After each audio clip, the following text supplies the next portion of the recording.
Please open your Bible in Book of Revelation, chapter 2, verses 4 and 5. Yan po, kung may mga Bible po kayo, anyway, ipa-flash lang po yan sa ating screen.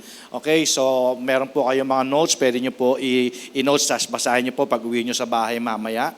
Okay, now, so please join me in reading Revelation chapter 2, verses 4 and 5.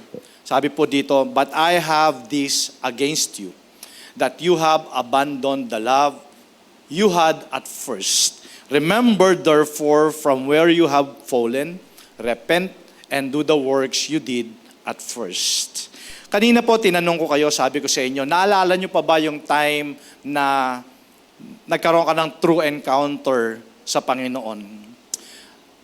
That moment, ni-receive mo, tinanggap mo, kinilala mo, in-acknowledge mo si Jesus Christ as your personal Lord and Savior. Iba yung di ba? Iba yung init ng relasyon. Naalala ninyo? Siguro mas maganda, close nyo po muna yung eyes nyo for a moment. Tapos, balikan ninyo yung moment na yon. Yung first time na nagkaroon ka ng personal relationship sa Panginoon. Di ba iba yung feeling? Iba yung relationship. And after noon, because of that feeling, because of that relationship, iba yung panahon na binibigay mo sa Panginoon eh. Sabi ko nga po sa inyo kanina, lagi kang excited, lagi mo siyang iniisip, di ba? Para kang in love. Ganon kayo ka-close ng Panginoon. Ganon kayo ka-intimate. Close na close kayo ni Lord. Pero habang tumatagal, unti-unting nawawala yung closeness. Para bang yung fire, parang sa Tagalog na gano'n, parang nawawala yung yung alab, 'di ba, ng relasyon. Pero sa palagay nyo, sino kaya ang nagbago?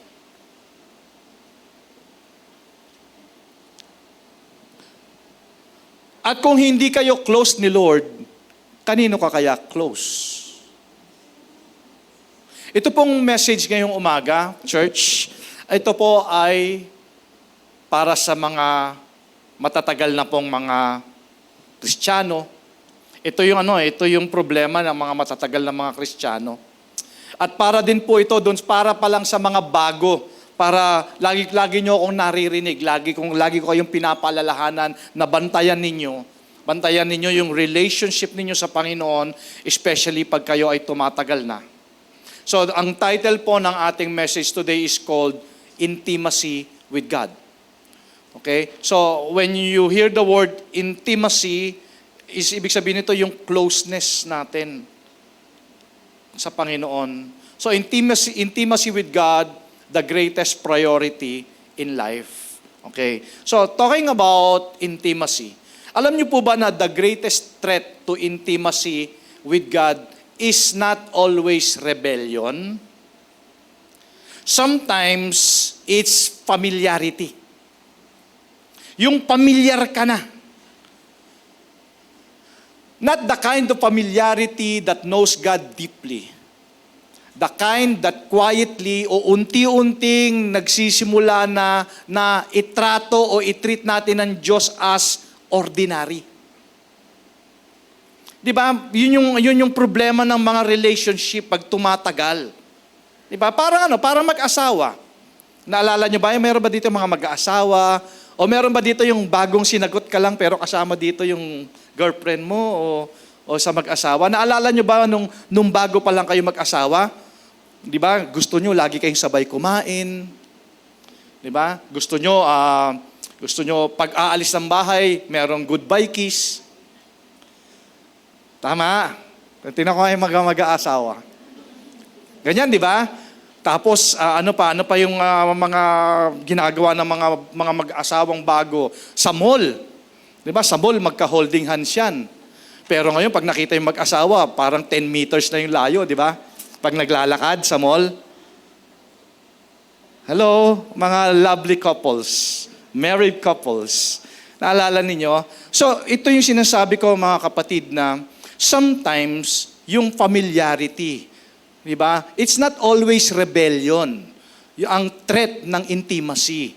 Okay? So, ang familiarity na sinasabi ko is yung unti-unti na tinatrato natin ang Diyos as ordinary. So, one of the saddest things that can happen in the Christian life is not that we stop believing in God. Yun ang nakakalungkot. Ang nakakalungkot is yung pag dumating na yung time na para bang ang tinitingnan na lang natin ng Diyos na isang na lang, ordinaryo na lang siya. Para bang casual na lang. Nawawala na yung tinatawag na wow factor. Napapawaw pa ba kayo hanggang ngayon? Yung bang parang, grabe talaga si Lord. Grabe, wow. Wow, Lord, thank you. Sinagot mo yung prayer ko. Wow, Lord, amazing ka talaga. Nawawala na yon. Diba? Parang, ikaw, napapawaw ka ba sa misis mo? Oh, ba't natatawa yung mga misis? Nawawala na yung wow factor.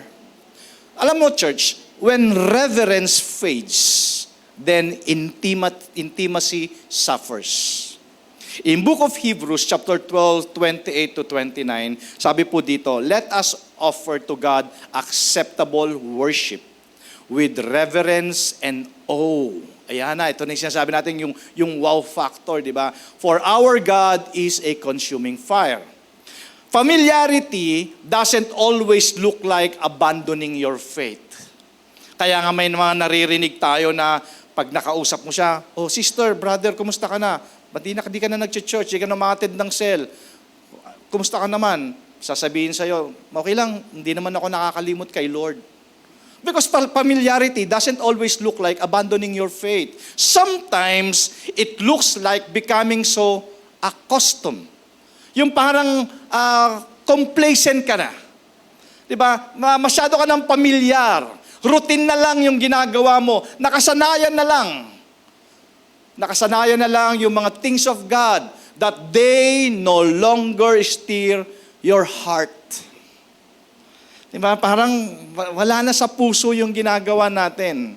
Kaya nga sabi ko nga po sa inyo kanina, yung mga mag-asawa, meron pa bang goodbye kiss? Wala na?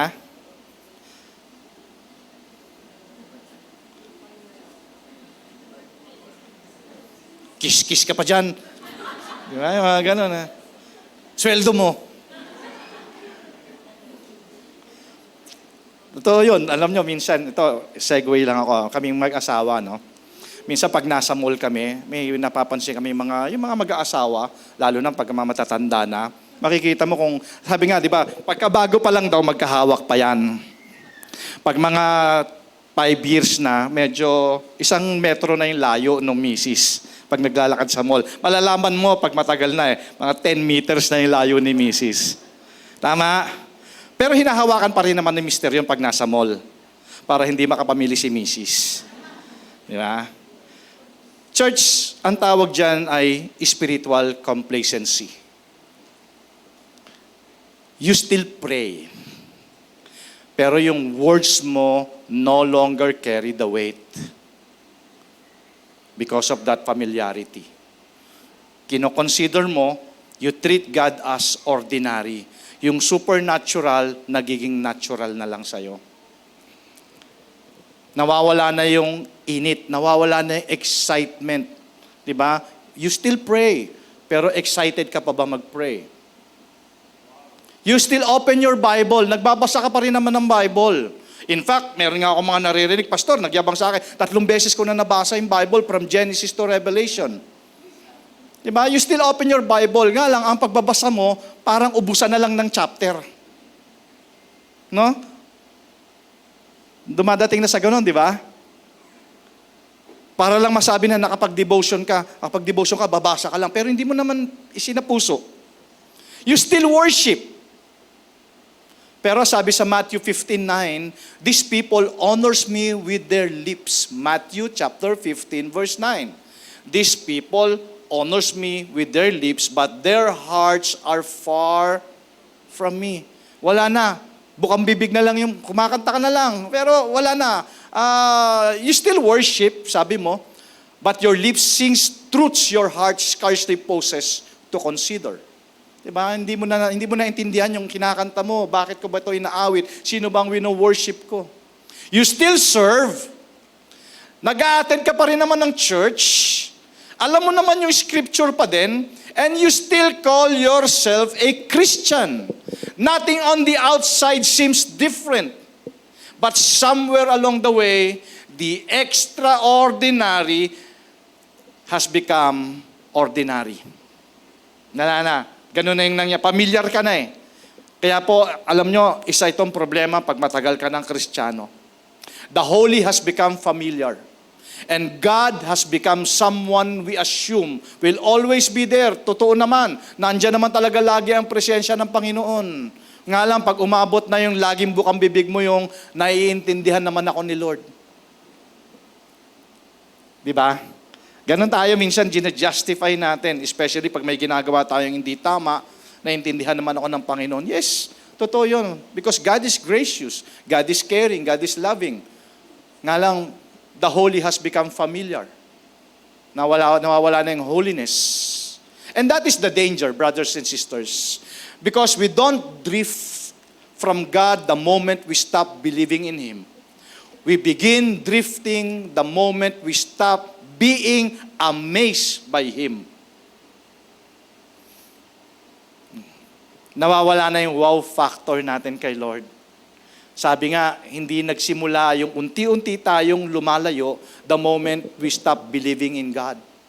Nagsisimula tayong lumayo the moment na nag-stop na tayong ma-amaze sa Panginoon.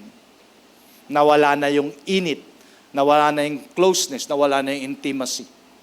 So the moment His holiness no longer causes us to worship, the moment His mercy no longer moves us to gratitude, the moment His Word no longer searches our hearts. Kasi sabi natin, alam ko na yan.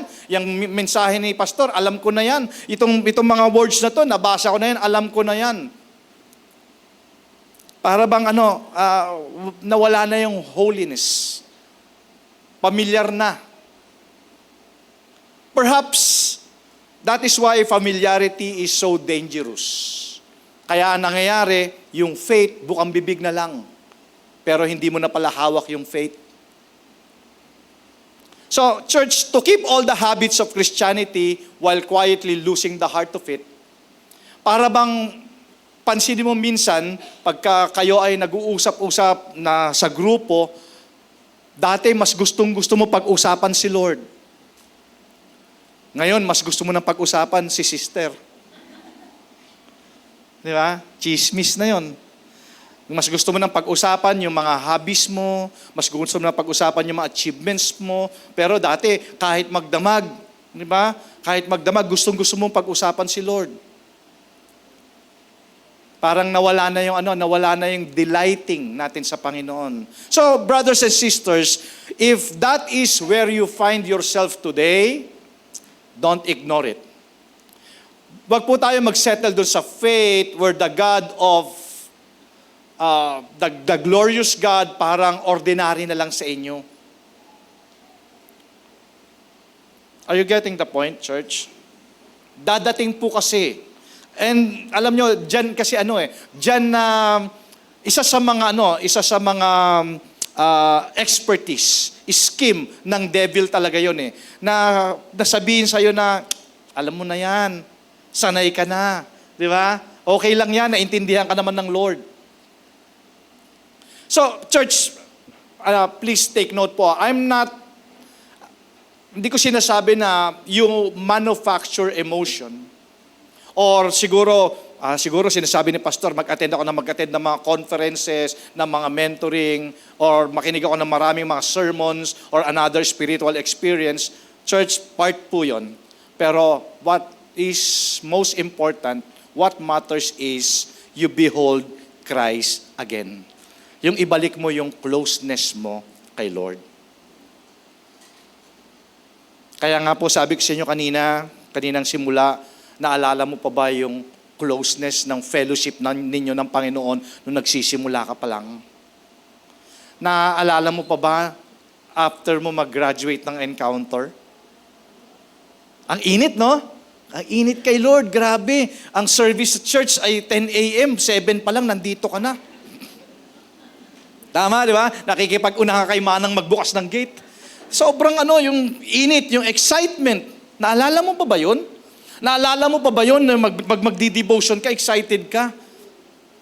Hello? Kumusta prayer life po ninyo? Excited pa ba kayo pag nagpe-pray? Kasi alam mo, meron kang divine appointment sa Panginoon. Nararamdaman nyo pa ba yung closeness ninyo ni Lord? O wala, na lang, routine na lang, nakasanayan na lang. Kasi sabi ng cell leader ko, mag-devotion daw. Di ba? Kumusta po ang worship life ninyo?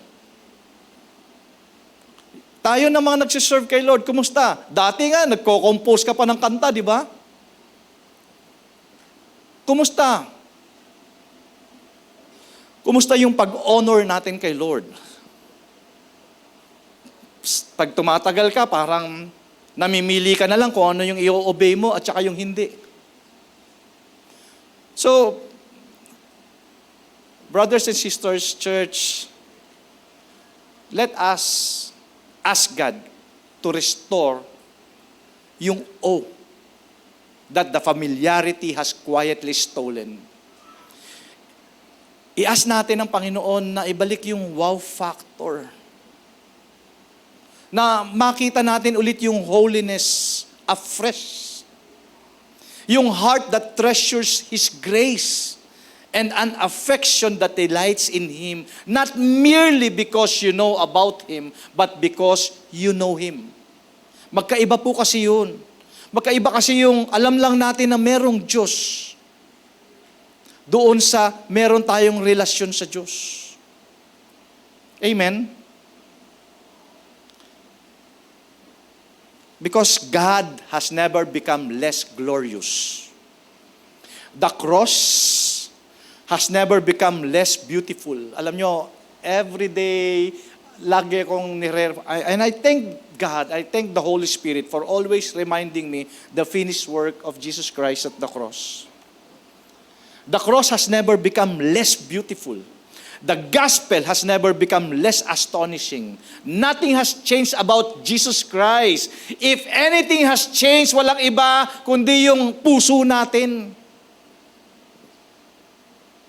And ask God to make Him precious to you again.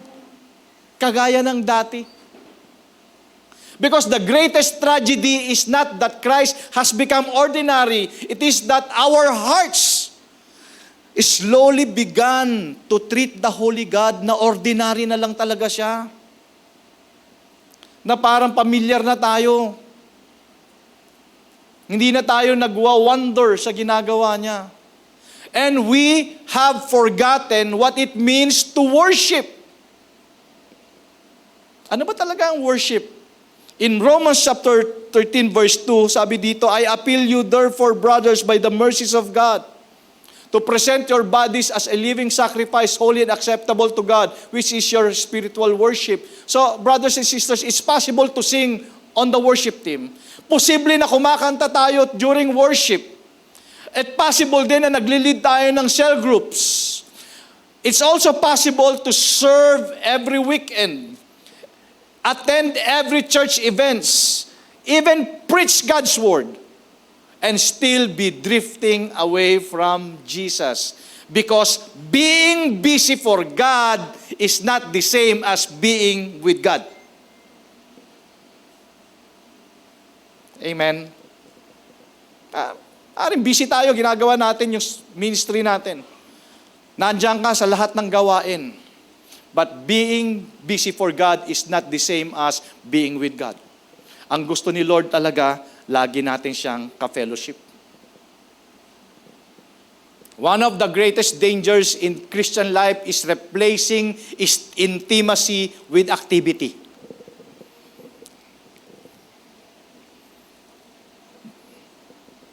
Nagiging much focus tayo on doing God's work that we slowly neglect spending time with God Himself.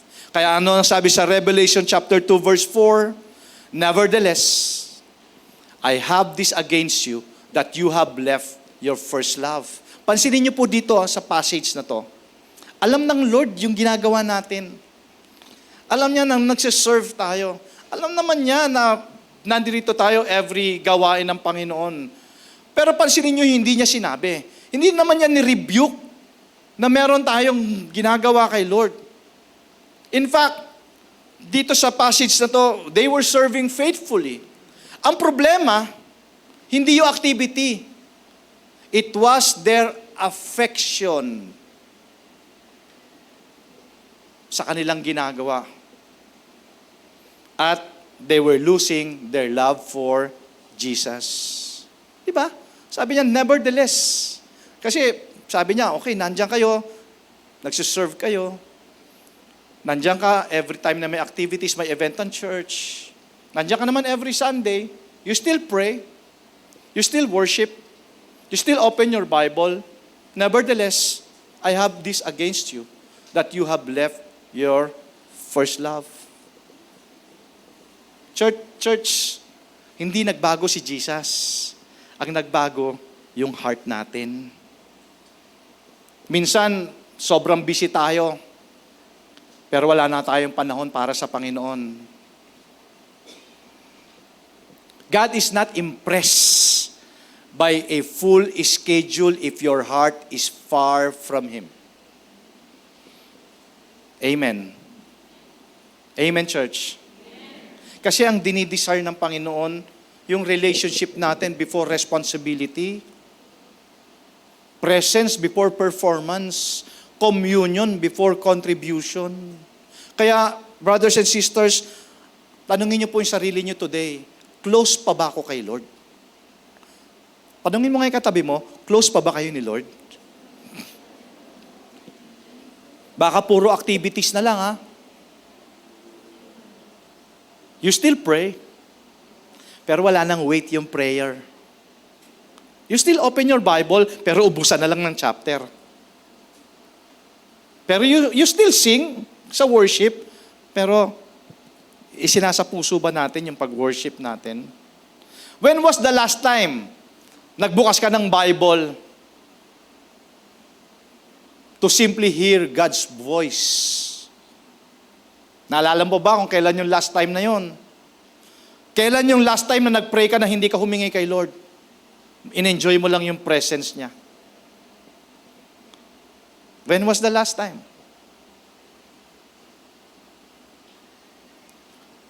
When was the last time na yung pagmamahal mo kay Jesus mas importante kaysa sa anumang ginagawa mo? Siya yung priority mo. Yung alam mo na kailangan mong mamili eh. Kailangan kong mamili eh. Pero mas mahal ko si Jesus eh. Tandaan niyo po, brothers and sisters, church, the goal of Christianity isn't to build a platform. It is to walk with God. Kasi one day, yung ministry natin mag-e-end. Anytime pwede tayong tawagin ng langit.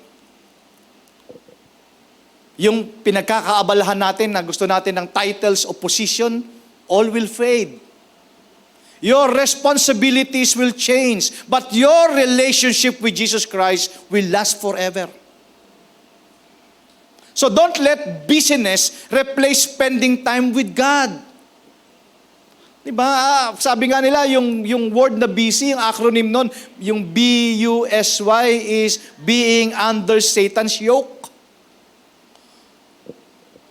Pare, sama ka naman sa church, busy ako eh. Attend ka naman ng cell group, busy ako eh. Pray tayo, wala akong, hindi ko hobby yan eh. Diba? Don't let busyness replace spending time with God. Diba? Dapat ang longing ng heart natin is ma-discover natin yung first love natin kay Jesus Christ. Diba? To pursue a deeper relationship with Jesus before anything else. Yun naman talaga eh, 'di ba? Sabi nga ni King Solomon, 'di ba? And this is the conclusion of all the matter. 'Di ba? Itong conclusion ng lahat ng bagay dito sa mundong ito. obey God,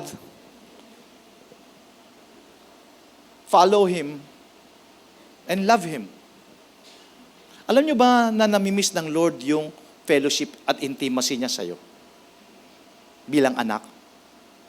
Di ba sabi natin, He's our Father in heaven. Alam mo, namimiss ng Diyos yung kanyang mga anak. Hindi dahil sa lagi kanya nakikitang busy marahil sa ministry. Pero, how about your intimate moment with the Lord? Sabi mo nga sa katabi mo, namimiss ka ni Lord. Ha? Di ba? Tapos sabi mo, pero guilty. Totoo ba? Sige nga, sumigaw nga kayo ng mahinang amen. Kung, di ba? Diba? Ako yon, pastor. Totoo yon, alam nyo. Talagang this past few weeks, talagang lagi akong binabalik ng Lord doon sa finished work niya sa cross. In remembrance of Him. Di ba? And talagang ito talaga yung talagang binabantayan ko din sa aking personal walk with the Lord. Ang lagi ko rin binabantayan is yung maging familiar na ako. Mawala na yung mawala na yung wow factor kay Lord, di ba? Dapat araw-araw nawawaw factor ka kay Lord, na-amaze ka, di ba? Because He's God who can do anything, everything. He is able to do exceedingly, abundantly, more than what we can think or imagine, according to the power working in Him, through us. Church, alam nyo, namimiss ng Lord yung intimacy. Kaya marahil siguro ito yung message today. Kikita ko naman, busy naman tayo lahat kay Lord eh. Parang siguro, gusto lang i-remind ng Lord na, anak, tapos minsan magtatampo pa tayo kay Lord, no? Yan to yan eh. Lord, ginagawa ko naman lahat Diba? Maaga pa nga lang, nandirito na ako para mag-practice. Nagsiserve naman ako, Lord Diba? Ako nga ang pinakapagod sa lahat eh. Diba? Sinisi pa si Lord, no? Sabi ng Lord, nevertheless, kita ko naman yung ginagawa mo eh. Nga lang, anak, namimiss kitang ka-fellowship. Kasi busy ka na sa activities. Wala ka ng time sa akin. Kasi church, ulitin ko kasi pwede kang maging busy, pero iba yon doon sa being with God. Para ka kay Lord naman ginagawa ko Di ba? Yung mga justification natin Oo naman, kita naman ng Lord yun, and God will reward you. Pero namimiss ka ni Lord ka-fellowship. One more time, church, sabi mo sa katabi mo, namimiss ka talaga ni Lord ka-fellowship. Amen? Di ba? When was the last time na nag-pray ka na hindi ka humingi? Parating ka pa nga, paupo ka lang, Lord, pingin naman ng di ba? Iba eh. When was the last time na umupo ka lang, naghintay ka lang ng voice? Ayun yung sila mamaya. Grabe, di ba? Grabe. When was the last time na nag-open ka ng Bible na sabi mo, Lord, talk to me. Hindi yung pag open mo ng Bible, Lord, pag pipindutin mo ng ganun yung page, kung saan tumama yung daliri, yun yung sinabi ng Lord sa'yo, meron ganun eh. Di ba? Umamin kayo. Lord, anong word mo sa akin today? Nagbasa ng Bible, no? Nagbukas ng Bible. Lord, kung saan tatapat yung daliri ko, yun na ang word mo sa akin today. Pagtapat doon, kukunin na kita ngayong gabi. Hindi para sa akin to, Lord. Di ba? When was the last time na in-enjoy mo lang yung presence ng Lord? Amen? So, okay, pag-usapan natin. Sabi natin, intimacy with God, the greatest priority in life. Okay? So, James chapter 4, verse 8. Come near to God, and He will come near to you. So, point number one, intimacy with God is the source of true life. Totoo naman talaga. Sabi nga in book of John, chapter 15, verse 4 and 5, Jesus said that if we do not remain in Him, we can do nothing. Malinaw yon. Kung wala si Lord, walang buhay, walang tagumpay, nothing. True strength, peace, wisdom, and fruitful life come from a close relationship with Jesus Christ, not from our own ability. You know why? Staying connected to Christ gives us life and helps us bear fruit. Yun talaga yun. Abide in me and I will abide in you. Diba? Remain in me and you will bear much fruit. So, yun talaga church Yung intimacy talaga natin, yan talaga yung source talaga ng life natin. Kasi siya naman talagang source ng peace. Ang Panginoon ng source ng strength, ng wisdom. Ito nga yung lagi ko sinasabi, di ba? May mga panahon sa life natin na alam mo, hindi mo lakas Alam mo, I can do all things through Christ The source of my strength. Alam mo din na ang life natin, kailangan natin ng wisdom at siya lang naman ng source. So, staying connected to Christ gives us life and helps us bear much fruit. Point number 2, intimacy with God changes our character. Totoo po yun. Di ba? The more na tayo ay nagiging close sa Panginoon, mas lalong na-change yung character natin. Kaya mali yung kasabihan na hindi mababago din yan pagdating ng panahon. Hindi. Ang talaga mag-change talaga sa atin yung presensya ng Diyos. Hindi natin kayang baguhin yung pinagpipray nating asawa, pinagpipray nating mga anak, even yung sarili natin, hindi natin kayang baguhin. And not even by time. We are changed by God's presence. The more na ikaw ay nasa presensya ng Diyos, mas lalo kang nababago. In 2 Corinthians chapter 3 verse 18, it says, as we continue to come close to God and stay in His presence, He slowly changes us to become more like Christ. Kaya yun yung mga blessing ng intimate o yung closeness natin sa Panginoon. Next point is, intimacy with God gives direction and wisdom. Psalms 25 verse 14 says, the Lord shares His secrets with those who fear Him. Sa totoo lang, iba talaga pagka close talaga kayo ng Panginoon. Diba? Siya talaga magbibigay talaga sa atin ng wisdom. Siya magbibigay ng direction sa atin. And God shows His will to people who stay close to Him. Parang lang yan mga kapatid isipin mo kung sino yung the people you look up to dito sa mundong ito. Say for example, close kayo ng mayor ninyo, close kayo ng governor ninyo, close kayo ng presidente, di ba? Iba yung closeness. Pagka may closeness ka to someone, syempre meron kang favor. Tama? So, God shows His will to people who stay close to Him. A person who has intimacy with God does not only know God's word, but also understand God's heart. Alam mo Alam mo kung ano yung puso ng Diyos. Alam mo kung ano yung gusto ng Diyos at alam mo rin kung ano yung ayaw ng Diyos. So it gives you wisdom. Kasi close nga kayo, kilala mo siya. So the closer we are to God, the clearer our direction in life. Kaya di ba, when you pray, Lord, bigyan mo ako ng direction. Hindi ako humingi ng sign. Kasi minsan kasi very dangerous din yung humingi ng sign kasi even the devil can give you signs. Pero mas maganda na humingi ka na lang kay Lord ng direction. Di ba? The closer we are to God, the clearer our direction in life. And point number 4, intimacy with God gives strength during trials. Sa totoo lang, God's presence gives us strength when we are weak. Sabi ng Isaiah chapter 40 verse 31, those who wait on the Lord receive new strength in the middle of difficulties. Intimacy with God gives us the strength to keep going and not give up. Church, totoo ba to? Na the more you are close to God, the more na meron kang strength sa lahat ng mga pagsubok ng buhay. Kasi alam mo naman na hindi mo naman talaga galing, hindi mo naman talaga lakas, di ba? Pero alam mo, galing ng Lord at ability ng Lord, alam mo rin, strength din ng Lord.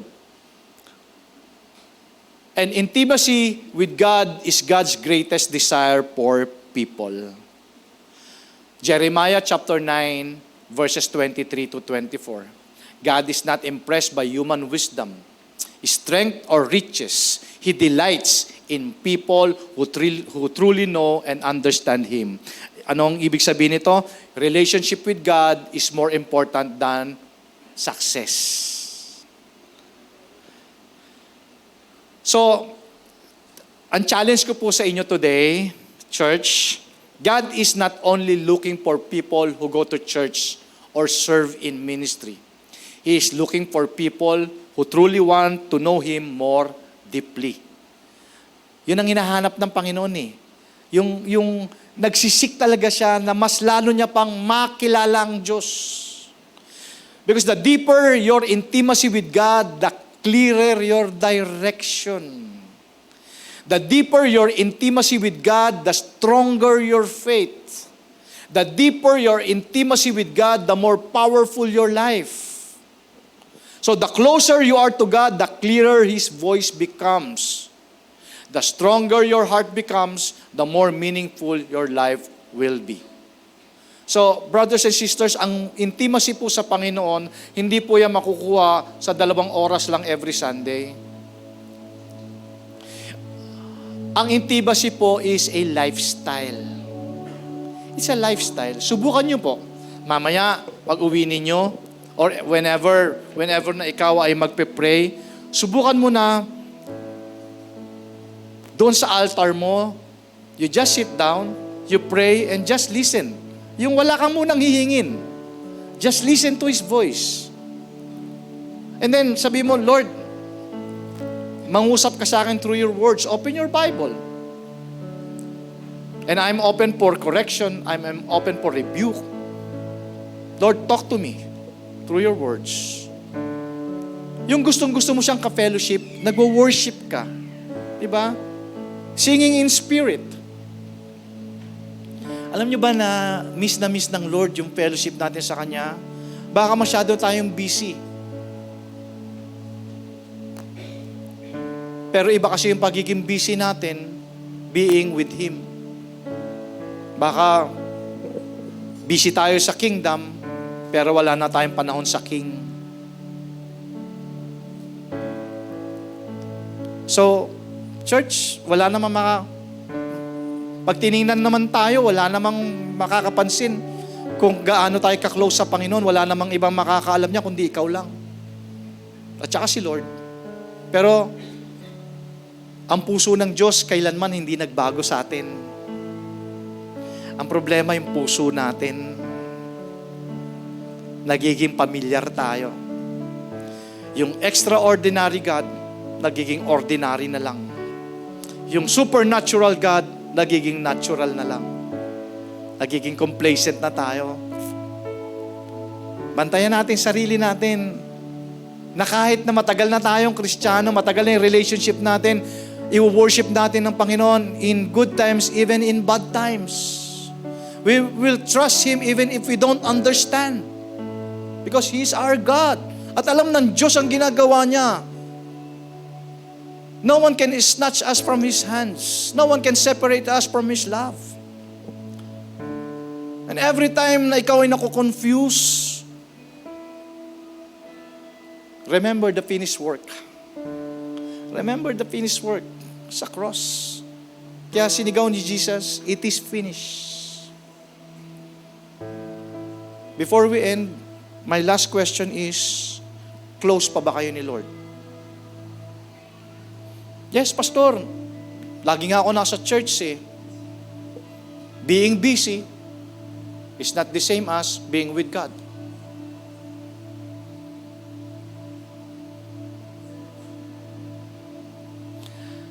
Alam mo, bago ko i-preach tong message na to ngayong umaga, yung impression sa heart ko always is, ang sinasabi ng Lord, sabihin mo sa congregation, namimiss ko sila. Sabihin mo sa katabi mo, namimiss tayo ni Lord. Because God loves us. He loves us so much. Ibinigay nga ng Father yung kanyang kaisa-isang anak, si Jesus, di ba? And He first loved us. Kaya natin minamahal ang Diyos because He first loves us. Yun ang kulang na lang. Kapatid, okay, do the things that you do for God. What you do for the kingdom, for the advancement of His kingdom. Pero huwag mong kalimutan yung King. Amen? Spend quiet time with the Lord. Di ba? Spend quiet time with the Lord. Devote mo yung time na yun. Okay, this time, every day, meron kaming appointment ni Lord. And then you just listen to God. Lord, gusto kitang ka-fellowship. Kasi si Lord longing siyang ka-fellowship tayo. Amen ba yon? May natutunan po ba tayo? Amen? So yun po yung iingatan natin, mga kapatid. Ingatan po natin yung masyado tayo maging pamilyar na sa ginagawa natin. You still serve. You still attend to church. You still know the scriptures. You still call yourself a Christian, and nothing on the outside seems different. But somewhere along the way, the extraordinary God has become ordinary to you. Balik natin ang init at alab ng pagmamahalan natin ng Panginoon. Amen? Amen?